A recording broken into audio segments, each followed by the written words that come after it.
मद्गुरु श्री जगतगुरु मदात्मा सर्वभूतात्मा तस्मै श्री गुरवे अज्ञानं तिमिरान्धस्य ज्ञानाञ्जन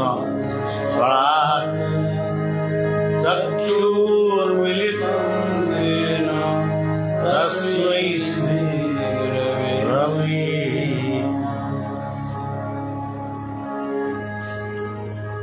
আজি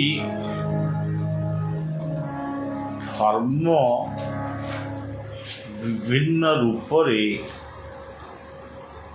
বিভিন্ন নামরে মানে নামাঙ্কিত হয়েছে। প্রকৃতরে ধর্ম যেতে রূপ বহন কলে भी मनुष्यर किसी परिवर्तन हुए ना। जमती आमर घर संसार रे हाथे चाखंडे भूमि पाई घरर भाई भौणी भितर गोटे कड़ी कजिया अशांति सृष्टि ठीक से भली विभिन्न भावर बा पंथर सन्थ माने जदि धर्मर दायित्व वहन करती सेमाने मध्य किछि कम कजिया करिवे। मंच उपरे जेतेबेले बसंती सेमानकर कथा अलगा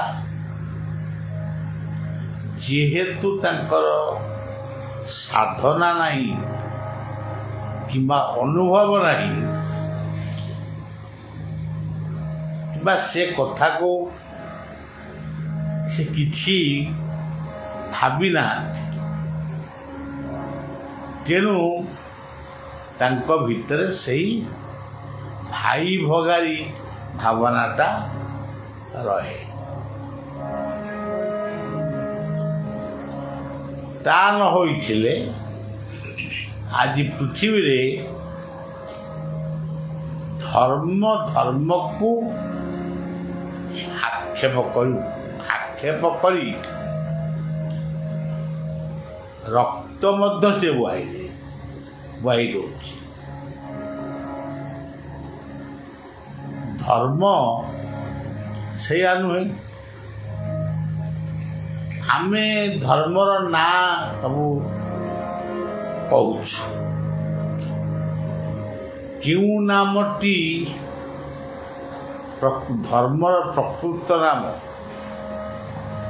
सी कथा मध्य आमे प्रतिपादित कर प्रमाण कर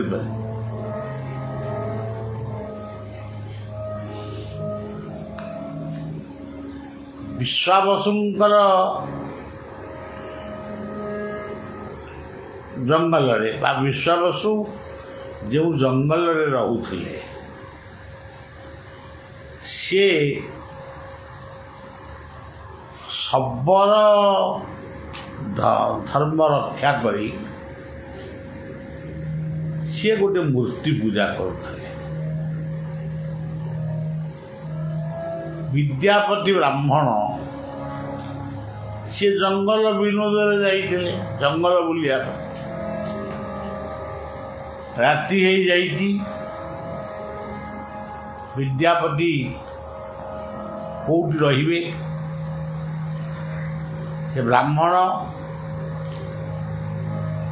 अन्य घर मानकरे खाद्यपेय से ग्रहण करती नहीं किंतु विद्यापति थिले जने विप्लवी तांकर ये सब कथा प्रति भावना नथिला। से विश्वावसु गृह अतिथि ଅତିଥି ହେବା ପରେ ବିଶ୍ୱାବସୁଙ୍କର ଏକମାତ୍ର ଝିଅ ଯାହା ତାକୁ ଆସେ ସେଇଭଳି ରାନ୍ଧିକିରି ସେ ପରିବେଷଣ କଲେ ଏବଂ ବିଦ୍ୟାପତି ଖାଇଲେ। ଦିନେ ନ ରହି କିଛି ଦିନ ରହିଲେ। ରହିବା ଭିତରେ ବିଦ୍ୟାପତିଙ୍କର ବିଶ୍ୱାବସୁ ଶବରଙ୍କ ଝିଅ ଭିତରେ ସମ୍ପର୍କ ସୃଷ୍ଟି ହେଲା ଏବଂ ବିଶ୍ୱାବସୁ ଦେଖିଲେ ଯେ ବିଦ୍ୟାପତିଙ୍କ ଭଳି ଜଣେ ଭଲ ବ୍ରାହ୍ମଣଙ୍କୁ ଯଦି ମୋ ଝିଅକୁ ବିବାହ ଦେବି ଅସୁବିଧା କିଛି ନାହିଁ, କିନ୍ତୁ ଏମାନଙ୍କର ସ୍ୱଭାବ ହେଉଛି ଇଏ ବିବାହ ହେବା ପାଇଁ ହଁ ହଁ କହି ପୁଣି ପରେ ବି ନା କହିଦେଇପାରନ୍ତି। ତେଣୁ ସେ ବିଦ୍ୟାପତିଙ୍କୁ କହିଲେ ଯେ ଆପଣ ଯଦି ମୋର ଝିଅକୁ ବିବାହ ହେବେ ପ୍ରକୃତରେ ବିବାହ ହେବେ ନା ଏଇଠୁ କଥା କହି ତ ନିଜ ରାଜ୍ୟକୁ ଫେରିଯିବେ ତାପରେ ଭୁଲିଯିବେ। ବିଦ୍ୟାପତି କହିଲେ ନା ନା, ମୁଁ ଘରକୁ ଯିବି, ଘରେ ଆତ୍ମୀୟ ସ୍ୱଜନଙ୍କ ସହିତ ମିଶିବି ଏବଂ ବିବାହର ପ୍ରସ୍ତାବ ଦେବି। ମୁଁ ରାଜାଙ୍କର ପଣ୍ଡିତ, ମୁଁ ଇଏ ଭୁଲ କରିବିନି। ସେଇଠି ବିଶ୍ୱାବସୁ କହିଥିଲେ, କହିଲେ ବିଦ୍ୟାପତି ବ୍ରାହ୍ମଣଙ୍କୁ କହିଥିଲେ ମୁଁ ଜାତିରେ ଶବର, ମୋର ପୂର୍ବ ବଂଶ ହେଉଛି ମୁଁ ଜାରା ଶବର ବଂଶ। ଯେଉଁ ଜାରା ଶବରଙ୍କ ଦ୍ୱାରା ଭଗବାନ କୃଷ୍ଣ ମଧ୍ୟ ନିହତ ହୋଇଛନ୍ତି ବା ଦେହତ୍ୟାଗ କରିଛନ୍ତି। ତେଣୁ ମୁଁ ସେଇ ବଂଶର ଲୋକ ବିଶ୍ୱାବସୁ, ମୁଁ ତୁମକୁ କେବେ ହେଲେ କ୍ଷମା ଦେଇପାରିବିନି। ଏଇଭଳି କଥାକୁ ଆମେ ଯେତେବେଳେ କହୁଛୁ ତାକୁ ଏମିତି ଭାବରେ ବନେଇଛୁ ନେଇ କହୁଛୁ, ସିଏ ପ୍ରକୃତ ମୌଳିକ କଥା ଗୁଡ଼ିକ ତା ଭିତରେ ଆସିପାରୁନି ନା ତାକୁ କେହି ଲୋକ ବୁଝିପାରୁନି। ସେ ରାଜା ଇନ୍ଦ୍ରଦମ୍ନ ଥିଲେ, ତାଙ୍କ ସ୍ତ୍ରୀ ଗୁଣ୍ଡିଚା ଥିଲେ, ମା ଗୁଣ୍ଡିଚା ସ୍ୱପ୍ନ ଦେଖିଲେ। ଏଇଭଳି ଭାବରେ ଆମର କଥା ଗୁଡ଼ିକ ଆରମ୍ଭ। ସେଇଭଳି ଧର୍ମଦାୟକ ମାନେ ଯେତେବେଳେ ଧର୍ମର କଥା କହୁଛନ୍ତି, ସିଏ ଯେ କେବଳ ଭାଗବତର ସୁଦାମାଙ୍କ ଚରିତ୍ର, ବିଦୁରଙ୍କ ଚରିତ୍ର ଏଇଆକୁ କହିଲେ ସେ ଭାଗବତ କହିବେ। ଯଦି ଗୋଟିଏ ଛୋଟିଆ ଗପ କହିବେ, ସେଇ ଗପକୁ ଆଧାର କରି ମଣିଷ ସମାଜ ପାଇଁ କ'ଣ ବାର୍ତ୍ତା ସେ ଯଦି କହିପାରିବେ, ଲୋକଙ୍କୁ ବୁଝେଇ ପାରିବେ, ତାହେଲେ ସମାଜରେ ପରିବର୍ତ୍ତନ ହେଇଯିବ।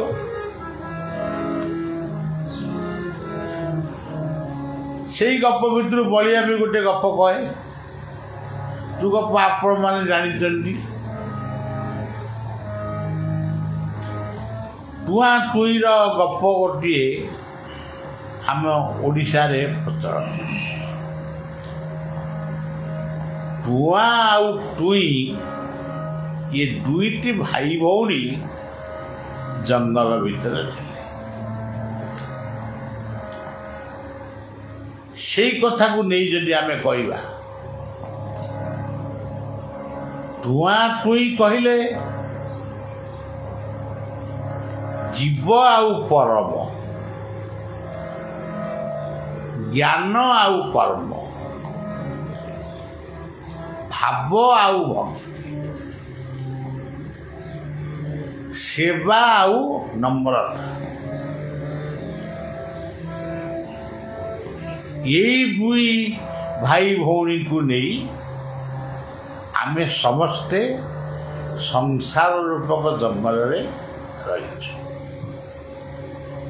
ଟୁଆଁ ଟୁଇଁଙ୍କର ଚକୁଳି ପିଠା ଖାଇବା ପାଇଁ ଇଚ୍ଛା ହେଲା। ଚକୁଳିଟି ହେଉଛି ଗୁରୁ, ସଦ୍ଗୁରୁଙ୍କର ରୂପ। ଅଖଣ୍ଡ ମଣ୍ଡଳାକାରಂ ବ୍ୟାପ୍ତଂ ଯେନ ଚରାଚରମ୍ ତତ୍ପଦଂ ଦର୍ଶିତଂ ଯେନ ତସ୍ମୈ ଶ୍ରୀ ଗୁରବେ। ଚକୁଳି ପିଠାକୁ ପାଥେୟ କରି ଗପଟି ଆରମ୍ଭ ହେଲା। ବାଘ ମାମୁଁ ପର୍ଯ୍ୟନ୍ତ ସେ କଥାଟା ଚାଲିଲା। ଜୀବନ ଭିତରେ ଗୋଟେ ବାଘ ମାମୁଁ ଅଛି।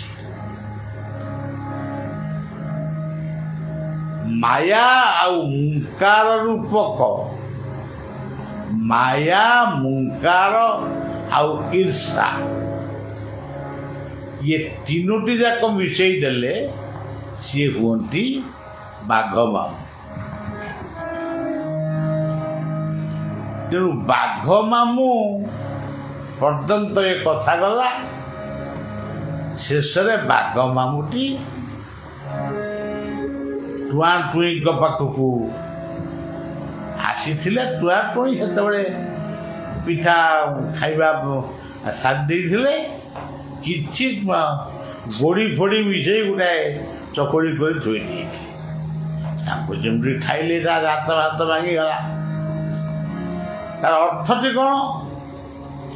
ଯେତେବେଳେ ମଣିଷ ଭିତରେ ଜ୍ଞାନର ଉଦୟ ହୁଏ, ଟୁଆଁ ଟୁଇଁ ଭଳି ଜୀବ ପରମ ତତ୍ତ୍ୱକୁ ଯେତେବେଳେ ମଣିଷ ଅନୁସନ୍ଧାନ କରେ, ସେତେବେଳେ ଈର୍ଷା, ମାୟା, ମୁଙ୍କାର ନିଶ୍ଚିତ ଭାବରେ ତାଠାରୁ ପଳାଏ। ତେଣୁ ପ୍ରତ୍ୟେକ କଥା ହେଉଛି ଆଧ୍ୟାତ୍ମିକ କଥା, ଭାଗବତ କଥା। ସେଇ ଭାଗବତ କଥା ହେଉଛି ଗୀତାର ପ୍ରତିଟି ଶ୍ଲୋକ ବେଦ ବେଦାନ୍ତର ଆଦେଶ। ତେଣୁ ଆଜି ସମାଜ ଯେଉଁଭଳି ଭାବରେ ଗତି କରୁଛି, ତା ପାଇଁ ଦରକାର କେବଳ ବାର୍ତ୍ତା, ଗପ ନୁହେଁ, ବାର୍ତ୍ତା ଦିଅ। ଧର ବର୍ତ୍ତମାନ ଗୋଟେ ସମାଜରେ ଅଭାବ ପଡ଼ିଛି ଗଛ। ଗଛ ବଞ୍ଚାଇବା ପାଇଁ ଅନେକ ବିପ୍ଳବ ଚାଲିଛି। ମୋତେ ଯଦି କିଏ ପଚାରେ ଗଛଟି କ'ଣ, ଗଛର ତତ୍ତ୍ୱଟି କ'ଣ, ଗଛର ବିଜ୍ଞାନ ଆପଣମାନେ କହିବେ ସେ ଅମ୍ଳଜାନ ଦିଏ। କିନ୍ତୁ ଜଣେ ଆଧ୍ୟାତ୍ମିକବାଦୀ ସିଏ କହେ ବାଟୋଇମାନେ ରାସ୍ତାରେ ଗଲାବେଳେ, ମାନେ ବାଟରେ ଗତି କଲାବେଳେ, ବାଟରେ ଯାଉଥିବା ବେଳେ ଯଦି ଗଟା ଗତି ଶବ୍ଦରେ ଆସିବ, ଯଦି ଥକା ମାରନ୍ତି, ତାହେଲେ ଯେଉଁ ଛାୟା ତଳେ ସେ ରହନ୍ତି ସିଏ ହେଉଛି ଗଛ।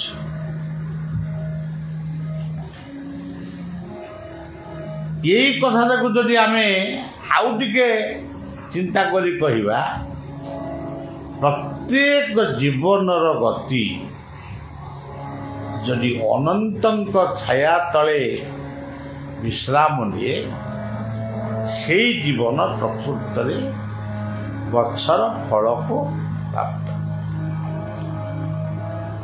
ସେଇ କଥାକୁ ନେଇ ଯଦି ଆମେ ଲୋକଙ୍କୁ କହିବା ଯେ ବର୍ତ୍ତମାନ ଗଛ ପ୍ରଚଣ୍ଡ ଭାବରେ ଅଭାବ, ତାଳ ଗଛ ଅଭାବରେ ଅନେକ ଲୋକ ବଜ୍ରପାତରେ ମରୁଛନ୍ତି। ରାସ୍ତାଘାଟରେ ଯେତିକି ଗଛ କଟା ହେଉଛି ସେତିକି ଗଛ ଲଗା ହେଉନି।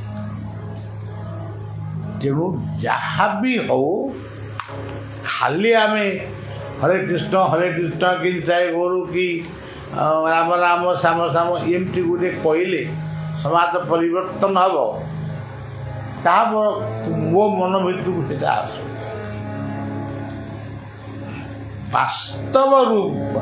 ବାସ୍ତବ କଥାଟା ଆମେ ରାମ ରାମ କହିବା ପୂର୍ବରୁ ରାମଙ୍କୁ କାହିଁକି ଡାକିବା, ରାମଙ୍କର ଆଦର୍ଶ କ'ଣ ଥିଲା ସେଇଟାକୁ ସିନା କହିଲେ ଲୋକଙ୍କ ଉପରେ ପ୍ରଭାବ ପଡ଼ିବ। ଆଉ ଖାଲି ରାମ ରାମ ରାମ ରାମ ରାମ ଅବତାର ନେଇଥିଲେ ଏମିତି କହିଲେ କ'ଣ ହେବ? ସେଥିପାଇଁ ବଢ଼ିଆ ଗୋଟେ ଗୀତରେ ଲେଖିଥିଲା, ରାମ ରାମ ରା କହୁଥାଉ ମୁଖେ ରାମଙ୍କ ଆଦର୍ଶ,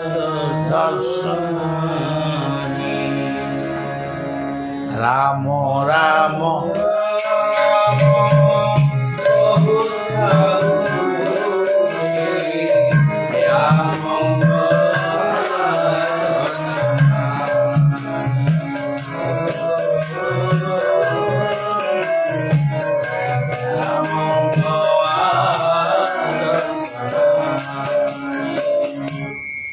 ଆମେ ରାମ ରାମ କୋଉଠୁ କହୁଛୁ? ରାମଙ୍କର ଆଦର୍ଶ କିଛି ଆମ ପାଖରେ ନାହିଁ। ତୁ ରାମ କହିକି ରାମଟା କ'ଣ ଅଛି? ତେଣୁ ଆଜି ଆଦର୍ଶ ବିହୀନ କଥା ଆଜି ମଣିଷର ମନକୁ ବିଗାଡୁଛି। ଆଜିର ଏଇ ପବିତ୍ର ସନ୍ଧ୍ୟା ଆଉ 2ଟି ଦିନ ପରେ ଠାକୁରଙ୍କର ବ୍ରହ୍ମ ସେବା ଶେଷ ହେବେ। ଠାକୁରଙ୍କର ପହୁଡ଼ ଖୋଲା ହେବେ ଏବଂ 21 ତାରିଖ ଦିନ ସନ୍ଧ୍ୟାରେ ଗୋଟିଏ ସନ୍ଥ ଗୋଟେ ସନ୍ଥ ସମ୍ମିଳନ ହେବ। ଆଉ ସକାଳେ ପ୍ରସାଦ ବିତରଣ ହେବ। ଏଇଭଳି କାର୍ଯ୍ୟକ୍ରମ ଯେଉଁମାନେ ଚାହିଁବେ ଆସିପାରିବେ। କିନ୍ତୁ ନିବେଦନ ହେଉଛି ବର୍ଷା ମାସ ଆସୁଛି, ଏବେଠାରୁ ଶପଥ ନିଅନ୍ତୁ ନିଜ ନିଜ ବାସସ୍ଥାନରେ ବାଡ଼ି ବଗିଚାରେ କି କେଉଁଠି କେମିତି ଅନ୍ତତଃ ସର୍ବନିମ୍ନ 5ଟି ଗଛ ଲଗାନ୍ତୁ। ଆଉ କଥାଟି ଏଇଠି ରଖିବା।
Hari